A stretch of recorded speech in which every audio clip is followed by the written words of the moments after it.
Bueno, muy buenas tardes. Damos gracias a Dios por una nueva oportunidad que nos brinda de poder transmitir nuestro estudio bíblico.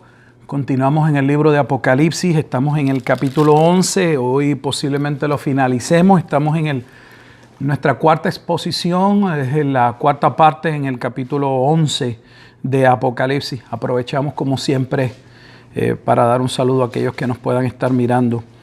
Bueno, la vez pasada estuvimos pasamos un tiempo identificando quiénes son esos dos testigos que aparecen en Apocalipsis capítulo 11, versículos 3 en adelante. Su ministerio básicamente dura hasta el 12, aunque podríamos dividir Apocalipsis 11 en dos partes, del versículo 1 hasta el 14 y luego del 15 hasta el 19. Pero tocamos primero los primeros dos versículos con relación a el templo, cuál es el templo que se le manda a medir a Juan. Y posteriormente pues pasamos también un tiempo viendo quiénes son estos dos testigos, cuáles son las características que el propio capítulo 11 nos presenta para poder identificarlos correctamente. Ahora, luego de haber identificado a los testigos, hay tal vez dos aspectos que son importantes con relación a su ministerio.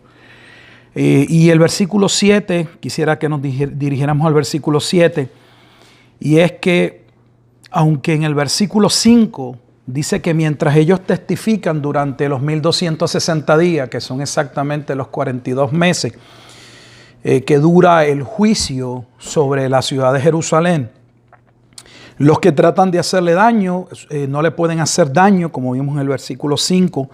De hecho, leo la parte final del versículo 5. Si alguno quiere hacerles daño, debe morir. Debe morir él de la misma manera. Sin embargo, uno nota el cambio cuando entonces, al leer el versículo 7, dice, pero cuando hayan acabado su testimonio, la bestia que sube del abismo hará guerra contra ellos y los vencerá y los matará. Así que tenemos que durante un periodo de tiempo ellos están ministrando y realmente nadie puede ir contra ellos. De hecho, todo lo que intentan hacer a la postre viene a ser contraproducente para el que quiere dañarlos. Sin embargo, en el versículo 7 dice que la bestia que sube del abismo le va a hacer la guerra y los va a matar. ¿Quién es esta bestia? Para empezar, creo que primero señalar que esta es la primera mención a la bestia en el libro de Apocalipsis. O sea, la bestia en estos primeros capítulos, hasta el capítulo 10, no ha aparecido con el nombre de la bestia, pero ahora es la primera mención a esta bestia. Y debemos distinguirla de otras dos bestias que aparecen. Hay tres bestias en el libro de Apocalipsis. La bestia que sube del abismo, la bestia que sube del mar y la bestia que sube de la tierra. La bestia que sube del mar y la bestia que sube de la tierra aparecen por primera vez en el capítulo 13 de Apocalipsis. Y uno representa el poder político y el otro el poder religioso, siendo el segundo el de la tierra, el que sube de la tierra, muchas veces conocido como el falso profeta, el falso sistema, que trabaja mano a mano con la bestia que sube de las aguas, que tipifica el Imperio Romano, y su líder, que en aquel momento dado es Nerón. Posteriormente Nerón va a morir en el año 68 y van a venir otros emperadores. Pero nuevamente esta bestia se identifica como la bestia que sube del abismo. Ahora, ¿quién es la bestia que sube del abismo en el libro de Apocalipsis? Para entender esta bestia es necesario trasladarnos al capítulo 9, dos capítulos para atrás, o adelante para algunos, al capítulo 9. Y la razón es que se nos dice en Apocalipsis capítulo 9, versículo 1, que cuando el quinto ángel tocó la trompeta, vi una estrella que cayó del cielo a la tierra y se le dio la llave del pozo del abismo. Y ya habíamos expuesto este capítulo 9 y habíamos dicho que esta estrella que cayó del cielo era Satanás. Esto guarda relación, esa estrella que cayó del cielo, con las palabras de Jesús en el Evangelio de Lucas, cuando En el capítulo 10 dice que él veía aquella estrella que había caído del cielo, haciendo referencia a Satanás. Así que ese ángel que sube esa estrella que cae del cielo, que se le da la llave del pozo y trae una serie de demonios con él, que en el capítulo 9 se le llama langosta, para atormentar a los moradores que no están sellados de Jerusalén. Esa estrella es la bestia que estamos ahora viendo en Apocalipsis capítulo 7, que en Apocalipsis capítulo 12 entonces tiene otro nombre y es el gran dragón escarlata, y así sucesivamente. Según Jesucristo tiene diferentes nombres a través del libro de Apocalipsis. También a Satanás se le ve con diferentes nombres. Nuevamente, capítulo 9 es la estrella que cayó del cielo. Capítulo 11, Apocalipsis, Satanás es la bestia. Y, por ejemplo, en el capítulo 12 es el gran dragón escarlata. Así que esta bestia le va a hacer la guerra a los santos. Con relación a la guerra y a los aspectos que suceden posteriormente, que lleva a la muerte de estos dos testigos, que ya los identificamos como la ley y los profetas, siendo en sí un resumen o un sinónimo de las Sagradas Escrituras, las cuales Jesús mismo utilizó en varias ocasiones, en las cuales los fariseos o los escribas le pidieron o le solicitaron que dónde estaba el testimonio, quién testificaba sobre él. Y Jesucristo dijo que las Sagradas Escrituras, que Moisés y Elías testificaban de él. O sea que la Escritura habla de Jesucristo principalmente.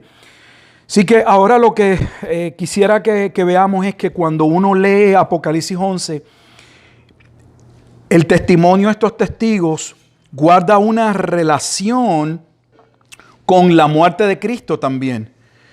Donde mueren, hay un sinnúmero de aspectos.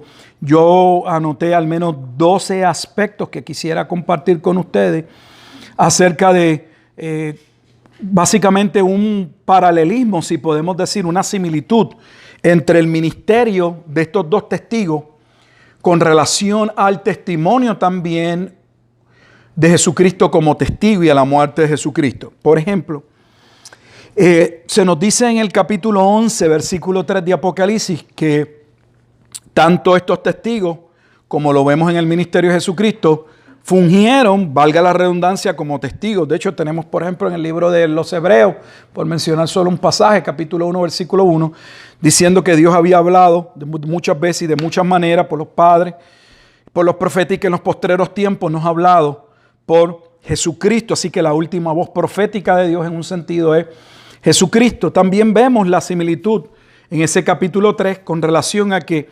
exactamente los testigos, su ministerio, el tiempo de duración de ministerio son 3 años y medio, y por lo general se reconoce que el tiempo de duración del ministerio de Jesús fueron aproximadamente también 3 años y medio.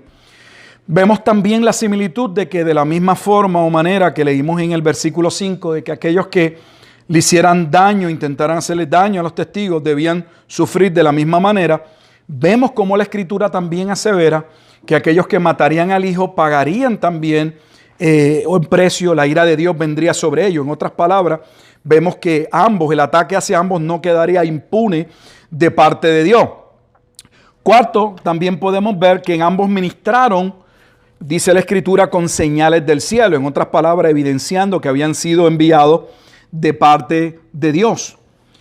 Quinto, vemos también en el versículo 7, se habla de ese ataque de Satanás contra los testigos, y cuando lleguemos al capítulo 12, vamos a percatarnos que este dragón escarlata, desde la encarnación de Jesucristo, estuvo buscando poner fin o cortar el ministerio de Jesucristo, no pudiendo matarlo en sus primeros años. Lo primero que vamos es que cuando Jesús inicia su ministerio público, entonces busca decirle que le adore a él y que él le podía entregar el reino de este mundo, porque a él le había sido dado y a quien él lo quería dar, lo podía dar.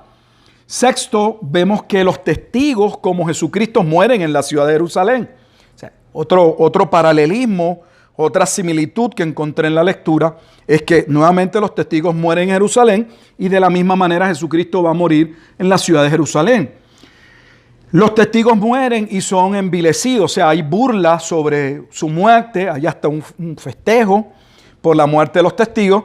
Y ante el cuadro también de la muerte de Jesucristo vemos que en su propia crucifixión hubo también burla.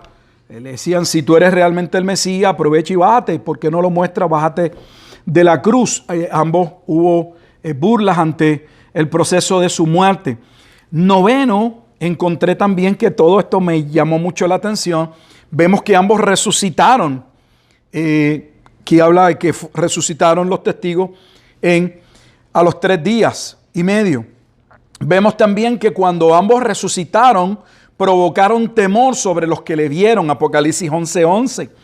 Y también la resurrección de Cristo trajo un temor reverente sobre los discípulos y aquellos también que le vieron al resucitar. 11, que también creo llama la atención, es que el versículo 12 dice que una vez finalizaron tanto los testigos como Jesucristo, pero en el caso del capítulo 11, en el versículo 12 dice que una vez que los testigos cumplieron su ministerio, subieron al cielo en una nube. Ese es el mismo lenguaje que vemos en el libro de los Hechos con relación a la ascensión de Cristo, que ascendió, subió al cielo en una nube. Y posteriormente vemos el juicio que viene, se habló hasta de un terremoto en la resurrección de Cristo y el juicio que vendría posterior. Y asimismo, Apocalipsis capítulo 11, versículo 13, habla de que luego de la ascensión de los testigos, veríamos entonces el juicio o la ira de Dios sobre esta ciudad. ¿En qué sentido pueden morir los testigos? Bueno, si los testigos los identificamos como siendo representativos de la ley y los profetas, por lo tanto, no es físicamente como van a morir. Nosotros entendemos que la interpretación o lo que se quiere presentar aquí, cuando se considera el capítulo completo, a la luz de que hay una transición de un templo a otro templo, y creo que aquí tengo que tomarme algún tiempo para explicarlo, porque el libro de los Hebreos específicamente nos ayuda a entender que el templo en el Antiguo Testamento, ese templo donde se llevaban a cabo el sistema de ordenanzas y de sacrificios establecidos por Dios, que ya hemos dicho que tipificaban la obra que Cristo llevaría a cabo, obra que según la Escritura en el libro de Efesios fue decretada o fue establecida desde antes de la fundación del mundo, en la cual Cristo vendría, aparecería, se encarnaría para dar su vida sobre aquel remanente, sobre aquellos predestinados, sobre aquellos escogidos, como dice el libro de Efesios en el capítulo 1, para la salvación de ellos. Ellos serían lavados, purificados a través de la sangre de Cristo. Pero ahora vemos el fin en Apocalipsis capítulo 11 al 12, el fin de este antiguo pacto. Y este antiguo pacto va a finalizar con la destrucción del templo. Destrucción que viene como resultado de que aquellos que no fueron sellados o aquellos que no eran parte del pueblo profetizado habían adoptado, habían pervertido, se habían burlado realmente de los mandamientos y de las ordenanzas y no vivían de acuerdo a la misma. Pero también porque una vez muerto Jesucristo, ya ese templo no cumplía un propósito. El propósito lo cumpliría antes. El libro de Hebreos dice que ese templo era sombra de aquel verdadero templo en el cual Cristo entraría. Y se nos dice en el libro de Hebreos que ese templo en el que Cristo entraría al lugar santísimo no sería en el templo humano, sería dentro del templo de la misma presencia de Dios, como claramente aparece en el libro, en este capítulo 11 de Apocalipsis, porque hay un cambio de un templo a otro templo. Vemos cómo se manda Juan a medir el templo, qué parte del templo va a ser medida porque va a ser preservada, y qué parte va a ser entregada a los gentiles, una vez más aquellos que van a ser protegidos, salvos, y aquellos que se van a dejar, Dios los deja para el juicio y para la ira de Dios. Vemos cómo en medio de ese juicio los dos testigos profetizan, en otras palabras, ellos, como Jesús dijo en Mateo capítulo 24, no habría una palabra de él, no habría una tilde que no habría de cumplirse. Y el pueblo de Jerusalén, aún ese pueblo rebelde, vería el cumplimiento de las palabras de Jesucristo. Cuanto más cuando ya hemos señalado que Apocalipsis, este primer juicio, es el juicio de la venida del Hijo del Hombre en las nubes. Y ya hemos visto que ese juicio es exactamente el juicio que Jesús testificó en Mateo capítulo 24, versículo 30 en adelante. Jesús dijo que aquel momento de tribulación, aquel momento en que le puso el contexto a sus discípulos, aquellos que estaban escuchando, que tenía que ver con la abominación de desolación que había sido profetizada por el profeta Daniel. Dijo, el que le entienda se cumpliría. Así que si estamos hablando de ese evento de la abominación de desolación, esa abominación de desolación, Jesucristo dijo que finalizaría con la destrucción del templo, no quedaría piedra sobre piedra. Y nuevamente, por un lado, podemos ver la destrucción de ese templo como el juicio de Dios sobre aquellos rebeldes, sobre aquella Jerusalén adúltera, pero también es importante que lo veamos no solo desde el punto de vista del juicio de Dios, sino que ese templo ya no sería necesario. Y esto es importante aclararlo porque ya un juicio parecido había pasado en el año 587. El primer templo fue destruido por Babilonia. Sin embargo, ese templo fue nuevamente reedificado, el segundo templo. Ese es el segundo templo que va a ser destruido. Jesús dice en Mateo capítulo 24 y que Juan ya está anunciando que quedaba muy poco tiempo para que ese templo fuera destruido. Pero ese templo, importante, no iba a ser reconstruido. Hemos dicho que no existe un solo pasaje en el Nuevo Testamento donde se hable con claridad, de manera explícita, de que el templo sería destruido, pero habría la esperanza de un nuevo templo. Todo lo contrario. En el Nuevo Testamento, nuevamente en la carta a los Hebreos principalmente, vemos que el templo, una vez la muerte de Jesús se lleva a cabo, ya no cumple ningún propósito, al punto que la entrada al lugar santísimo, ese velo ya ha quedado roto y los creyentes tienen acceso con confianza al trono de la gracia, algo que le era reservado únicamente al sumo sacerdote y no cuando él quisiese entrar, solamente en el día de la expiación de los pecados por todo el pueblo una vez al año, pero ahora ese velo no existe. Y el libro de Hebreos dice que Jesucristo entra no al lugar santísimo de un templo hecho de mano, sino que entra directamente a la presencia de Dios para presentarse como el Cordero inmolado, como muy bien lo describe Primera de Pedro en el capítulo 1, ya destinado antes de la fundación del mundo para salvación de su pueblo.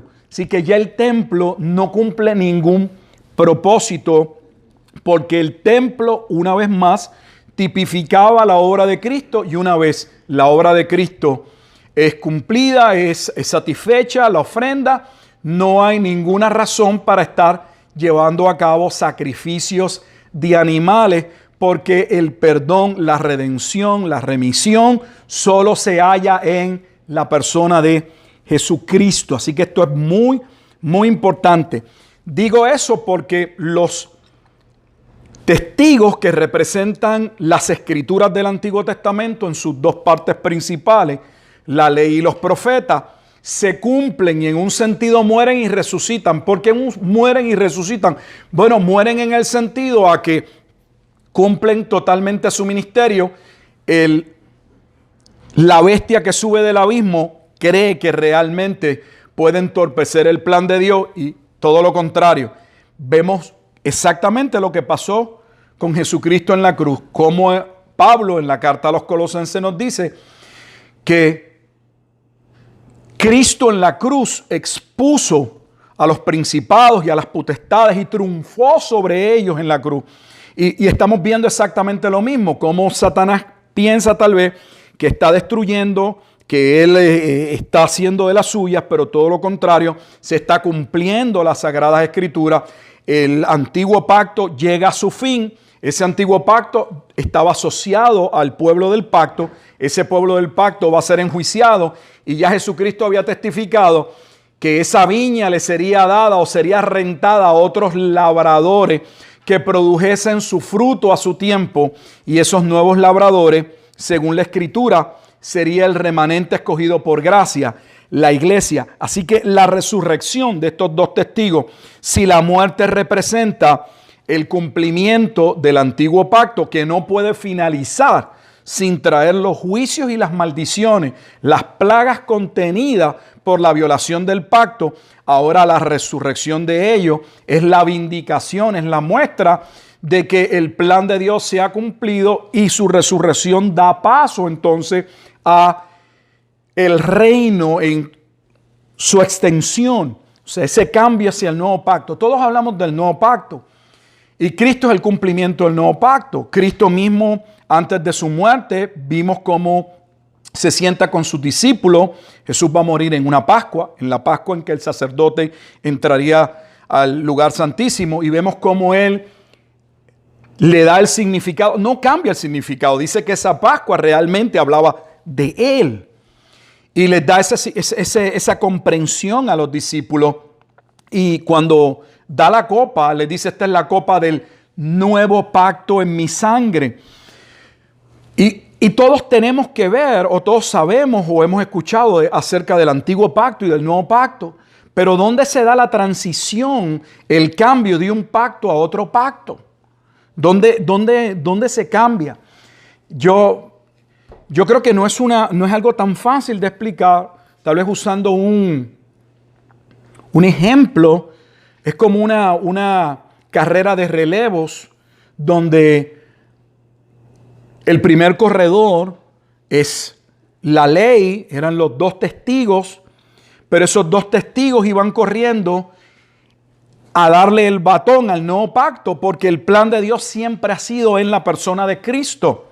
La Escritura claramente testifica en el libro de Gálatas, en el capítulo 3, que la ley que le fue dada a Moisés no vino a alterar el designio, el plan, el propósito. O sea, Dios siempre ha corrido dentro de un plan A. Nunca ha habido un plan B. Lo que pasa es que el plan B, como algunos lo llaman, que no es plan B, siempre ha sido plan A. Esa salvación profetizada por la gracia de Dios debía primero ser precedida por ese pacto en un sentido de obras que nos exponía a el porqué del juicio. En otras palabras, que necesitamos hablar de la ley para entender la razón por la cual somos culpables y estamos bajo la condenación delante de Dios, como Pablo dice en Romanos capítulo 3, versículo 23, que todos hemos pecado y que todos estamos destituidos de la gloria de Dios. O sea, es necesario que se presenten los cargos, si los quiere ver en un tribunal, qué es lo que nosotros, en qué hemos ofendido, cuáles son las leyes que hemos violado, para que entonces podamos percatarnos no solo que somos pecadores, sino que no podemos hacer nada para poder realmente por nosotros mismos salvarnos, y entonces poder comprender por la gracia de Dios, como muy bien lo explica Pablo, siendo entonces esos dos testigos, esa ley, el ayo, ese corredor que va a conducirnos a Cristo, quien es realmente en quien podemos tener salvación. Eso es lo que plantea la Escritura. Así que vamos a ver la transición. Por eso en este capítulo 11 vemos la transición de un templo que va a ser entregado a los gentiles para ser destruido. Y mientras este templo es destruido y se habla del juicio, inmediatamente hay un cambio y se ve el templo en los lugares celestiales y hay alabanza en ese templo. O sea, hay un templo terrenal que es destruido y se ve un nuevo templo, que ese nuevo templo realmente es el templo del cual el templo o el tabernáculo que se le dio a Moisés era sombra. Esto es importante. El templo de abajo, según la Escritura, en la alegoría que Pablo presenta en Gálatas capítulo 4, representa aquella Jerusalén terrenal, como él le llama. aquella Jerusalén que daba hijos de esclavitud, haciendo una alegoría entre Agar y la primera esposa, el primer hijo de la esposa de Abraham, de Sara, y como el primer hijo Ismael representa ese linaje de aquellos que no van a heredar, y como solo a través de Isaac representa esos hijos que vienen de la promesa, esos hijos que son del Espíritu, que vienen como consecuencia de un milagro de Dios, representan ellos, y únicamente ellos representan entonces la Jerusalén celestial, que no es otra cosa que el cumplimiento del remanente del pueblo que fue anunciado en el Antiguo Testamento sería salvo. No ha habido un cambio de plan, siempre ha sido el plan A. Y la iglesia, como dijéramos en el estudio anterior, no es un reemplazo del pueblo del Antiguo Testamento, o sea, no es la teoría del reemplazo de que como Israel le falló al Señor, entonces Dios lo sustituyó, Israel queda eliminado, es castigado y Dios escoge un nuevo pueblo. No, la iglesia no es un nuevo pueblo.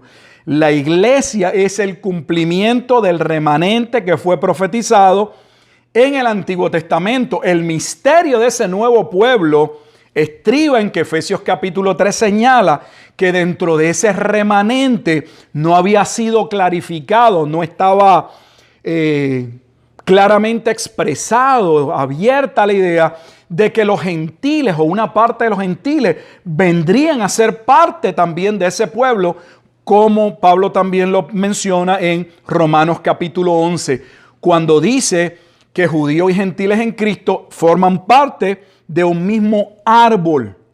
No son árboles separados, es un mismo árbol. Y lo mismo estamos viendo aquí. Se mandó a construir un tabernáculo que luego se constituye en un templo, que era una sombra del templo celestial, donde lo que se hacía abajo representaba lo que se necesitaba hacer arriba, lo que se debía corregir.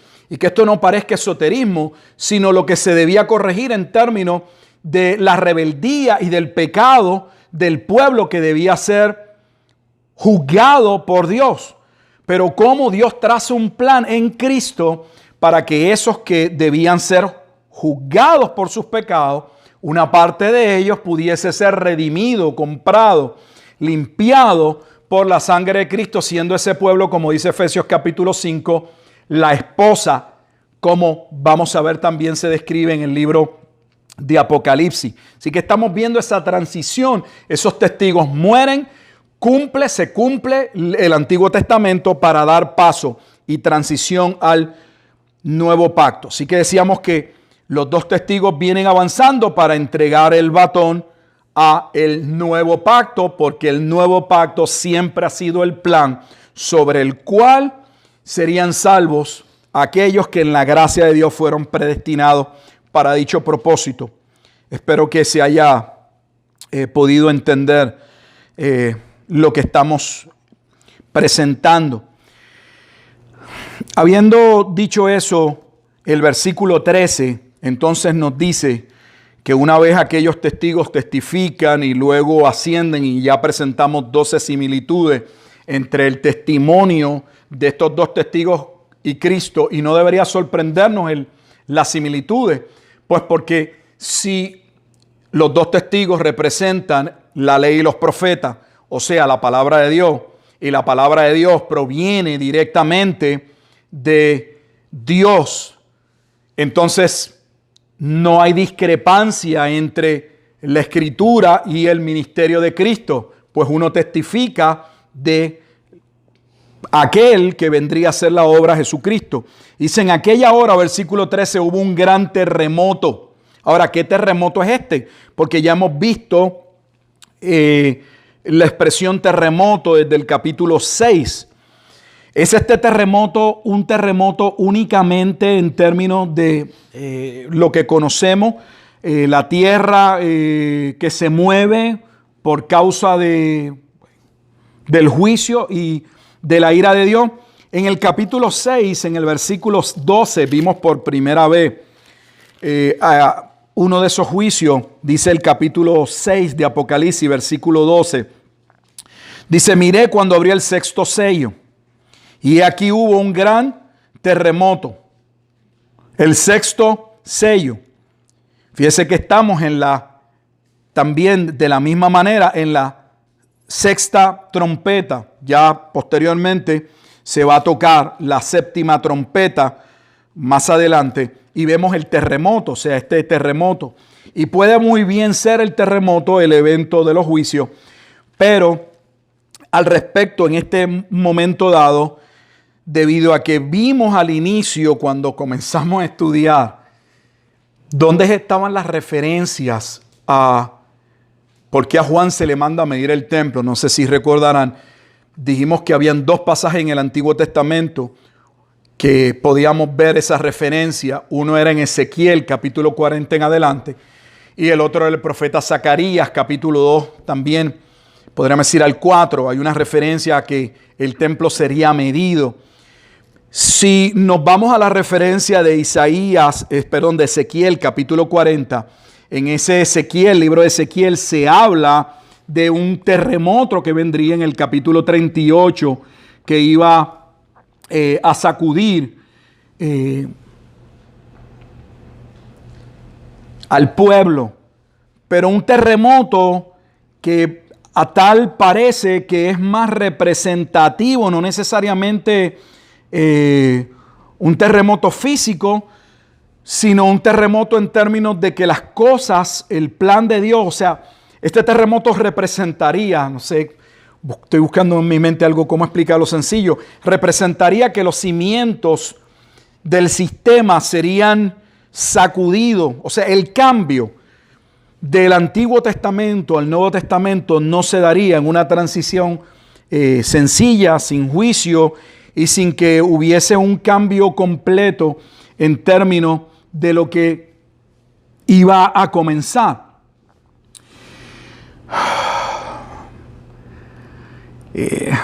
Pienso tal vez que podríamos ir a Ageo. Vamos a Ageo, el libro de Ageo, profeta Ageo. Porque Ageo nos va a ayudar, pienso, a entender esta idea. ¿En qué sentido ocurre un terremoto? Porque los dos testigos cumplen su ministerio, son levantados, son vindicados, suben como Cristo a las nubes. Y hay un terremoto, inmediatamente está el terremoto, se nos habla de esta adoración y de este otro templo. O sea, hay como un cambio de un templo a otro templo, pero ese cambio del antiguo pacto al nuevo pacto no se da sin que haya un terremoto. Y pienso que la manera en que está destacado esto en el libro de Ageo nos ayuda. Ageo capítulo 2, versículos 6 al 7. El profeta Ageo, capítulo 2, versículos 6 al 7, leen de la siguiente manera. Ageo 2, 6 al 7. Porque así dice Jehová de los ejércitos.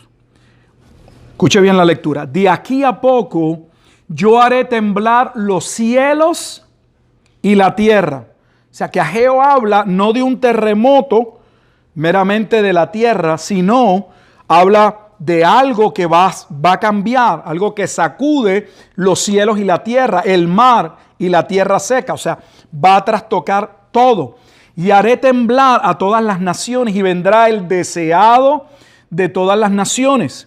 Y llenaré de gloria esta casa, ha dicho Jehová de los ejércitos. Así que Ageo plantea que en el tiempo del Mesías habría un terremoto que sacudiría, que cambiaría todas las cosas. Aunque Ageo tal vez no parezca ser tan claro, lo leo porque en el libro de los Hebreos nos da la interpretación de eso que acabamos de leer en Ageo capítulo 2. Y ahora vamos a ver cómo el autor de los Hebreos toma esa referencia del terremoto que se presenta en Ageo y cómo ese terremoto tiene que ver con lo que estamos explicando, con el cambio, la transición del antiguo pacto al nuevo pacto. Ahora lo va a ver en la escritura porque tal vez usted esté escuchando aquí y está diciendo, pastor, esa es su suposición. Llévenos a la escritura porque usted ha dicho que va a interpretar Apocalipsis sobre la base de la escritura. Pues ya vemos que una referencia es al profeta Ageo en términos que en el tiempo del Mesías, todo sería sacudido para dar paso a algo nuevo. Esa interpretación está en el libro de Hebreos y vamos al capítulo 12 de Hebreos.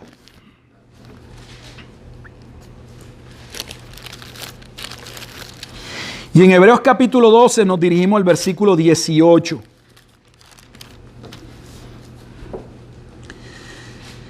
Y mira lo que dice Hebreos capítulo 12, versículos 18 al 29. Lea así la palabra del Señor. Preste mucha atención porque pienso que este es un pasaje que clarifica, que interpreta, que claramente va a mostrar que ese temblor, eso que iba a ser sacudido, era la transición. Y debemos entenderlo. Por años el pueblo del pacto, independientemente, habían vivido. Esa era la ley, esas eran las ordenanzas. Ese era el estándar de vida. Era todo lo que conocían y sabían, aunque lo habían adulterado. Eso era lo que sabían. Pero ahora van a ver un cambio que debían ellos poder entender ese cambio. Porque esos dos testigos hablaban de lo que habría de venir. Pero ellos no escucharon a los dos testigos. Por esa razón van a morir. Por eso se burlan. Por eso el capítulo 11 dice que estos dos testigos los aterrorizaron y hasta se alegraron de su muerte. Sin saber ellos que se estaba cumpliendo la Escritura, como muy bien dijo Pedro en su primer sermón en el libro de los Hechos, capítulo 2, cuando le dice a los habitantes de Jerusalén que ellos eran culpables de la muerte del Mesías, pero sin saberlo ellos habían cumplido las Escrituras porque todo aquello había sido debidamente preordenado según el anticipado conocimiento de Dios. Hebreos capítulo 12, versículo 18 dice, observe, es importante, porque no os habéis acercado al monte que se podía palpar y que ardía en fuego, a la oscuridad, a las tinieblas y a la tempestad, al sonido de la trompeta y a la voz que hablaba, la cual los que la oyeron rogaron que no se les hablase más, porque no podían soportar lo que se ordenaba. Si aún una bestia tocar el monte, será apedreada o pasada con dardo.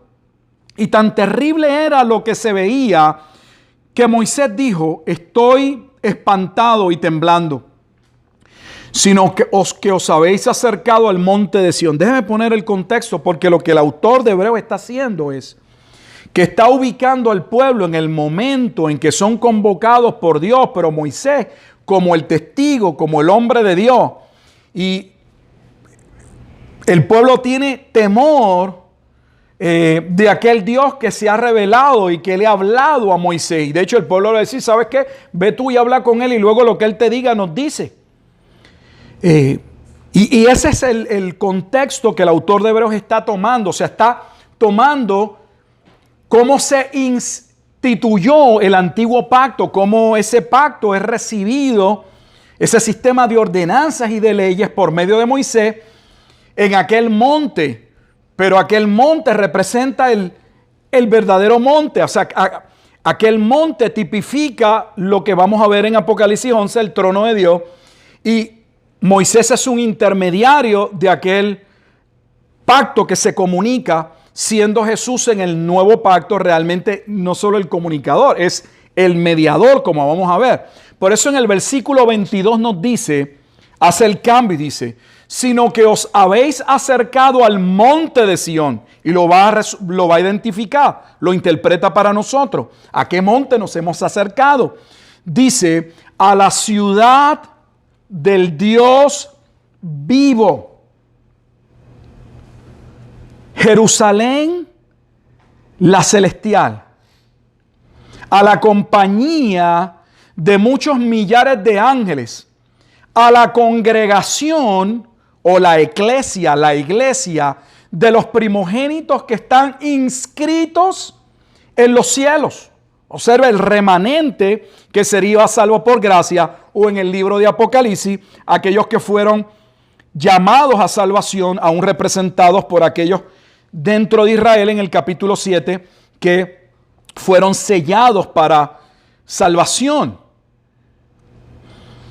Dice a la congregación, versículo 23, de los primogénitos que están inscritos en los cielos, a Dios el juez de todos, a los espíritus de los justos hechos perfectos, a Jesús, el mediador del nuevo pacto, y a la sangre rociada que habla mejor que la de Abel.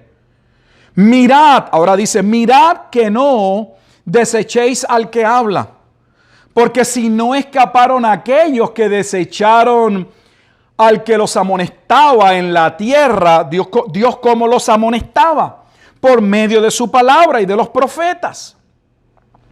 Dice,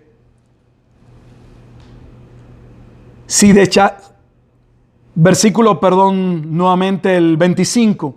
Mirad que no desechéis al que habla, porque si no escaparon aquellos que desecharon al que los amonestaba en la tierra, mucho menos nosotros, si desecháramos al que amonesta desde los cielos, la voz del cual conmovió, observe, la palabra puede ser sacudido, terremoto, la voz del cual conmovió entonces la tierra, pero ahora ha prometido diciendo, aún una vez, y conmoveré no solamente la tierra, sino también el cielo. En esta parte, el autor de la carta a los Hebreos está haciendo referencia a Ageo y lo está interpretando. Y está interpretando el terremoto, la sacudida de todo el orden del cielo y de la tierra, como el cambio, la transición entre el fin del antiguo pacto y la institución en Cristo del nuevo pacto. Dice, aún una vez y conmoveré no solamente la tierra, sino también el cielo. Versículo 27. Y esta frase, aún una vez indica, observe, miren, lo interpreta, aún una vez indica la remoción de las cosas movibles. ¿Qué eran las cosas movibles en el libro de Hebreo?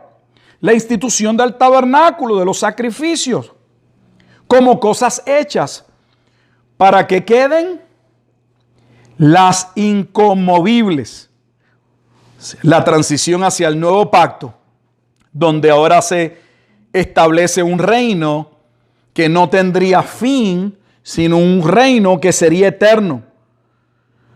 Entendiendo esto, habiendo dicho esto, el autor de Hebreos dice, tengamos gratitud y mediante ella sirvamos a Dios agradándole con temor y reverencia, porque nuestro Dios es fuego consumidor. Observe que Hebreos capítulo 12, versículos 18 y 29, claramente testifica que aquellos que no atendieron al primer pacto no pudieron entrar en el nuevo pacto y que el nuevo pacto no se podía dar sin que aquellos que habían escuchado anteriormente fuesen ¿qué? Juzgados. Está haciendo una advertencia porque el autor de Hebreos está diciendo que ya estamos en ese nuevo pacto, que ese nuevo pacto está siendo anunciado por el Evangelio y que todos aquellos que no creen o renuncian o permanecen en el antiguo pacto y no ven la trascendencia o el cumplimiento en Cristo, quedarían condenados. Y es exactamente lo que Apocalipsis está mostrando. Cómo el pueblo continúa en su sistema de sacrificios y de ordenanza, que aunque nuevamente ya hemos dicho fue establecido por Dios, ellos no pudieron ver el fin de ello. Y más allá no pudieron ver el fin de ello porque el fin de ello era Cristo. Y al ellos no poder comprender que aquel templo tipificaba la obra de Cristo, ellos continuaron llevando a cabo sacrificios, pero la ira de Dios vendría tal como Jesús y Cristo estableció en Mateo capítulo 24 y 25, que en una generación aquel pueblo vería la ira de Dios. Su palabra se cumpliría, en nada quedaría que ellos no evidenciasen, y estamos viendo esa transición donde el antiguo pacto muere, hay un cambio, hay una sacudida, se inaugura el nuevo pacto. ¿Y qué tenemos? Tenemos entonces cómo termina el capítulo. Los últimos versículos del versículo 15 al 19, ¿qué vemos? Dice, el séptimo ángel tocó la trompeta. O sea, ya llegamos, cuando vamos al versículo 15, entonces llegamos a ¿qué? Trompeta, a la séptima trompeta. Dice, el séptimo ángel tocó la trompeta. Esta trompeta es la que va a dar paso a las 7 copas de la ira de Dios. Es importante. Pero aquí hay un punto que quiero hacer. Sé que el tiempo ha ido terminando. Cuando nosotros vimos el cumplimiento de lo que sucede cuando se abre el sexto sello, hay un momento de espacio, hay una transición en el capítulo 8 cuando el séptimo sello es abierto, hay un silencio en el cielo. Pero ahora no hay un silencio en el cielo, hay una adoración en el cielo. ¿Por qué? Porque Jesucristo ha vencido, porque el nuevo pacto ha sido confirmado, porque aquellos enemigos de Dios que la Escritura dice que iban a ser juzgados desde que Pedro predicó su primer sermón, una de las primeras cosas que Pedro hizo fue presentar que Jesucristo era el cumplimiento del salmo mesiánico más importante, Salmo 110. Y Pedro estableció que Cristo no solamente había ascendido al cielo, sino que se había sentado en el trono a la derecha del trono de Dios, cumpliendo ese salmo. Pero luego testifica que no se veía como si estuviese reinando, pero dice que él iba a poner a sus enemigos por estrado de sus pies. Y nosotros entendemos por lo general, o se nos ha dicho, que esos enemigos son los enemigos al final del mundo. Representa a todos los no creyentes. No, esos enemigos principalmente, el mundo va a pasar por un juicio al final. Pero esos enemigos principalmente en la inauguración del nuevo pacto del reino, de la institución del reino, era el pueblo de Jerusalén, ese pueblo del antiguo pacto. Fueron ellos los que entorpecieron, fueron ellos los que mataron a los profetas, fueron ellos los que condenaron a muerte a Jesús. Y ahora se toca esta trompeta, dice, hubo grandes voces en el cielo, hubo grandes voces, mientras el sexto sello, el séptimo sello, crea un silencio. En este hay voces, grandes voces que decían, ahora viene algo importante, los reinos del mundo han venido a ser de nuestro Señor y de su Cristo, y Él reinará por los siglos de los siglos. Y los 24 ancianos que estaban sentados delante del trono, en sus tronos, se postraron sobre sus rostros y adoraron a Dios, diciendo, te damos gracias, Señor Dios Todopoderoso, el que eres y que eras y que has de venir, porque has tomado tu gran poder y has reinado. Y se airaron las naciones y tu reino ha venido. Y tu reino ha venido. Y el tiempo de juzgar a los muertos y de dar el galardón a tus siervos los profetas, a los santos y a los que temen tu nombre, a los pequeños y a los grandes, y de destruir a los que destruyen la tierra. Y el templo de Dios fue abierto en el cielo, y el arca de su pacto se veía en el templo. Hoy se habla de que no se ha encontrado el arca del pacto. Sin embargo, el arca del pacto del templo terrenal, que eran las cosas movibles que se establecieron hasta un tiempo, eso sería removido. Dios no necesita el arca del pacto, conseguirla como se establecieron películas como Indiana Jones buscando el arca del pacto, porque el arca del pacto a Dios nadie se la ha robado. El arca que se hizo abajo fue construida por hombre y era representativa de lo que es real, del templo sagrado en los lugares celestiales. Y ahora estamos viendo cómo, mire la transición. Mientras hay un templo que comienza el capítulo diciéndose que va a ser medido porque una parte va a ser protegida, aquella parte que tiene que ver con Nahum, que es la parte en hebreo que representa el lugar santísimo, la cortina, el lugar detrás del velo sagrado. Ahora ese templo va a ser destruido, pero hay una adoración, hay un momento de regocijo en el cielo. Porque el templo de Dios, que debía ser purificado por causa de haber sido manchado por los pecados de los hombres, Cristo es el cumplimiento de ese plan. Se va a convertir, como estamos viendo en Apocalipsis, no solo en el Salvador de aquellos que redime, sino en el juez justo que castiga a los rebeldes. Ambas cosas. Y hay una adoración en el cielo. por causa de que el plan soberano de Dios se había cumplido y se había dado paso a ese nuevo pacto. Pero para cerrar, si Apocalipsis principalmente está hablando de la venida del Hijo del Hombre en las nubes, entonces estamos viendo el cumplimiento de Daniel capítulo 2 y capítulo 7, porque en Daniel, en ambos capítulos, tanto en el capítulo 2 como en el capítulo 7, se establece que cuando el Mesías viniera, se iba a establecer ese templo. Voy a leer de manera breve y con esto termino las referencias a Daniel, porque ese momento de la inauguración de ese reino ha llegado, se ha cumplido.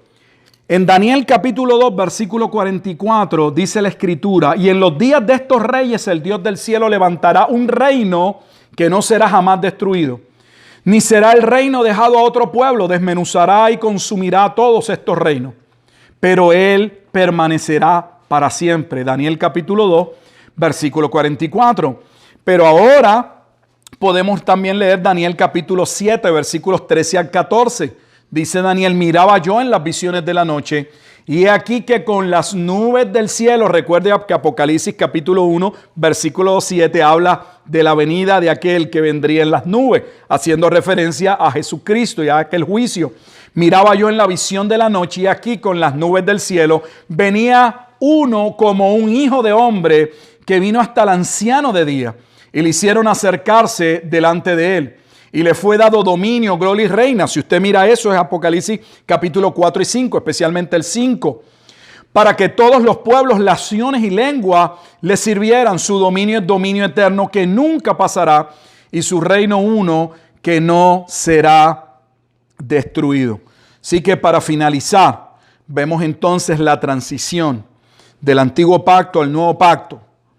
Cómo esa transición no se daría sin que los cimientos o el mundo fuese sacudido, y específicamente el mundo en términos de el pueblo del pacto, para dar paso al mediador, como establece Hebreos capítulo 12, versículos 18 en adelante, del nuevo pacto, interpretando Ageo capítulo 2 como que aquel terremoto que acontecería en los días del Mesías sería el cambio del antiguo pacto nuevamente al nuevo pacto.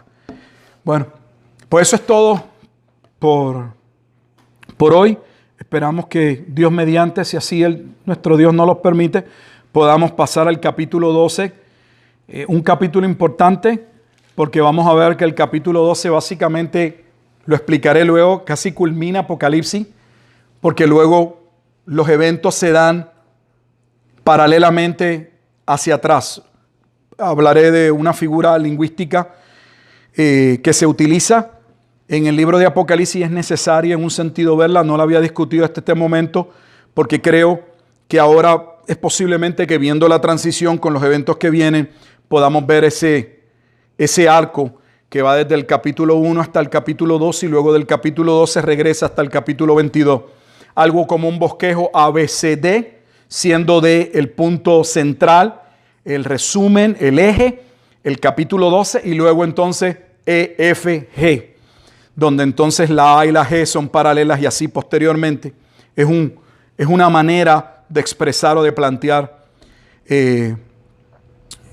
conceptos difíciles y de entrar en una mayor complejidad o exposición sobre ello que se usaba en la antigüedad y todavía se usa, pero nosotros no lo usamos y es necesario que lo entendamos, porque esa estructura es la misma estructura que utiliza Dios por medio de la comunicación de Apocalipsis a través de Juan. Así que damos gracias. Padre, gracias por este tiempo que nos has permitido de poder exponer tu santa y bendita palabra.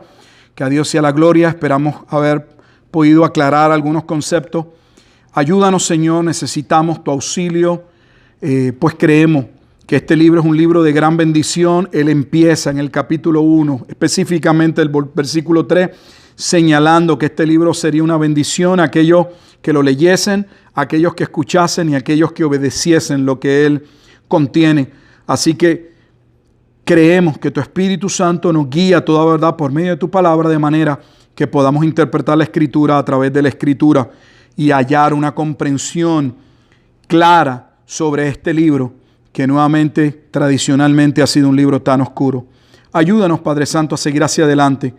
Gracias porque tú reinas. Gracias porque no hay nada, ni la bestia que sube del abismo, no hay evento que pueda entorpecer tu plan. Todo lo contrario, como vimos en este capítulo, aún aquellos ataques sobre tu palabra, aquellos ataques sobre tu pueblo al final, como dice Romanos 8:28, traen, Padre Santo, el bien de tu plan sobre tu pueblo. Y te damos gracias porque nosotros, oh Dios, podemos confiar en tu palabra. Es en Cristo Jesús en quien oramos y en quien damos gracias. Amén y amén.